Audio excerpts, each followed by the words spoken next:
प्रधानमंत्री नरेंद्र मोदी अगले महीने उत्तराखंड आएंगे। मुख्यमंत्री पुष्कर सिंह धामी ने प्रधानमंत्री नरेंद्र मोदी के उत्तराखंड दौरे की पुष्टि की है। मुख्यमंत्री पुष्कर सिंह धामी ने कहा है कि प्रधानमंत्री नरेंद्र मोदी के प्रस्तावित कार्यक्रम तैयार है।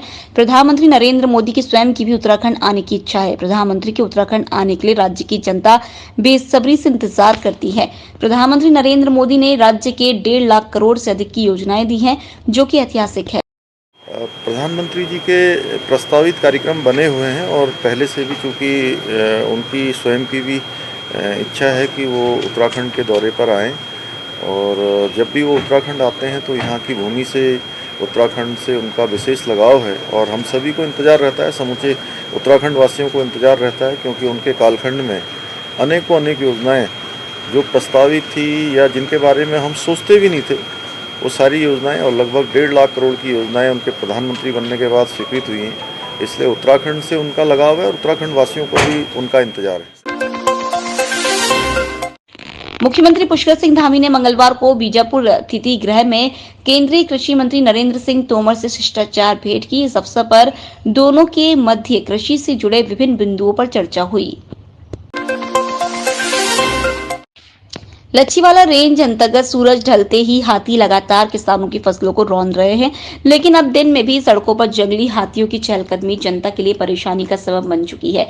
डोईवाला के चांदमारी में सड़क पर लगभग आधा घंटा तक जंगली हाथी ने उत्पात मचाया। इस दौरान स्कूटी सवार युवती के पीछे यह हाथी दौड़ा।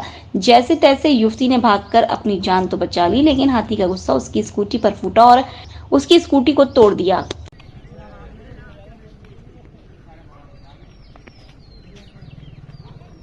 वन विभाग को अपनी जिम्मेदारी देखनी चाहिए कि हम जो जंगल में रहने वाले जीव जंतु जो भी हैं उनको अच्छे से अच्छे प्रोटेक्ट करें और बाहर वो आ रहे हैं कम पेड़ काटें लगाएं, जिससे वो बाहर भी ना आए, औरों को दिक्कत भी ना हो। आज मेरे साथ हुआ है, मेरी स्कूटी तक तोड़ दी उसने और शुक्र मनाओ मैं बच गई। मंगलवार को नगर निगम के अधिकारियों एवं सफाई अमले को साथ लेकर महापौर वार्ड संख्या 35 व 36 के गली मोहल्लों में उतरी और करीब 3 घंटे तक जोरदार तरीके से स्वच्छता अभियान चलाया। इस मौके पर क्षेत्र वासियों को स्वच्छता शपथ दिलाते हुए महापौर ने कहा कि घरों एवं उसके आसपास के क्षेत्रों में स्वच्छता रख के ही डेंगू के खतरे को टाला जा सकता है। इस दौरान उन्होंने निगम अधिकारियों को डेंगू की रोकथाम के लिए लगातार चरणबद्ध श्रृंखला में अभियान चलाने के निर्देश देते हुए कहा कि यात्रा सीजन के चलते शहर में स्वच्छता में कहीं से भी कोई चूक न हो ना पाए, इसके लिए आप लगातार फील्ड में उतरकर मॉनिटरिंग करें। अपने गली मोहल्ले और नगर को साफ स्वच्छ रखूंगा। मेरा सभी से आज विश्व डेंगू दिवस के अवसर पे सभी से विनम्रता पूर्वक आग्रह रहेगा कि सभी अपने अपने कर्तव्यों को समझते हुए, स्वच्छता एक ऐसी चीज़ है जो कि हम अपने आप से, अपने मोहल्ले से, अपनी गली से, इसको अपने कार्यस्थल से शुरू कर सकते हैं। और डेंगू एक ऐसी बीमारी है जिसको कि पूरी तरह से हम मानते हैं कि ये गंदगी के कारण ही फैलती है।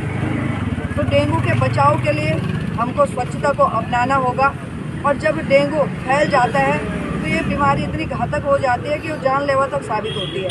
तो हम सभी लोग यदि संकल्प लेंगे, नगर निगम पूरे वचनबद्ध के साथ में, कटिबद्धता के साथ में पूरे शहर की सेवा के लिए तत्पर है।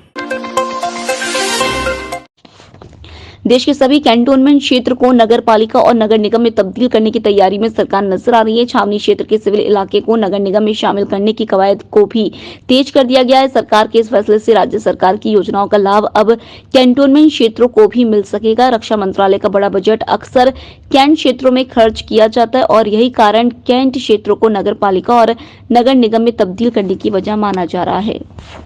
कुछ स्पष्टीकरण हमने मांगे हैं स्टेट्स से। भारत भर के सभी जो राज्य हैं जहाँ जहाँ कैंटोनमेंट बोर्ड हैं उनसे कुछ जानकारियाँ चाहिए हैं, लेकिन अभी तक हमारे पास संबंधित राज्य सरकारों से उसका कोई उत्तर नहीं आया है। जैसे ही राज्य सरकारों से उत्तर आ जाएगा तो तुरंत इस पर कार्रवाई हो जाएगी। अब जहाँ तक योल कैंट की बात है हिमाचल की, तो उसकी जो भूमि थी वो कहीं भी केंद्र सरकार की भूमि नहीं थी, वो प्राइवेट भूमि थी। उस समय जिस समय उसे बनाया गया वहाँ की स्थिति को देखते हुए कैंटोनमेंट बोर्ड बनाया गया और उसमें हाई कोर्ट में भी लोग गए थे।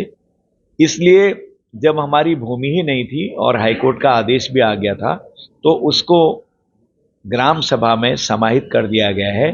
उसको छावनी परिषद से उतने एरिया को हटा दिया गया है। सिर्फ एक कैंटोनमेंट बोर्ड में हिमाचल में योल में ऐसा हुआ है, अन्य अभी प्रोसेस में है। निकट भविष्य में अच्छे परिणाम आएंगे। समुद्र तल से करीब 14,500 फीट की ऊंचाई पर स्थित हिंदू सिख आस्था संगम श्री लोकपाल हेमकुंड साहिब के कपाट खुलने की तैयारियां जोरों शोरों से चल रही है। जोशीमठ गोविंद घाट से लेकर गोविंद धाम और श्री हेमकुंड साहिब में गुरुद्वारों को भव्य रूप से साज सज्जा और फूल मालाओं के साथ सजाया जा रहा है। हेमकुंड साहिब गुरुद्वारा प्रबंधन कमेटी 20 मई 2023 को हेमकुंड साहिब धाम के कपाट खुलने से पूर्व यात्रा सुचारू ढंग से चलने के लिए हर संभवतः कोशिश में जुटी हुई है। सर जी नवे ट्रेंड हैगा जी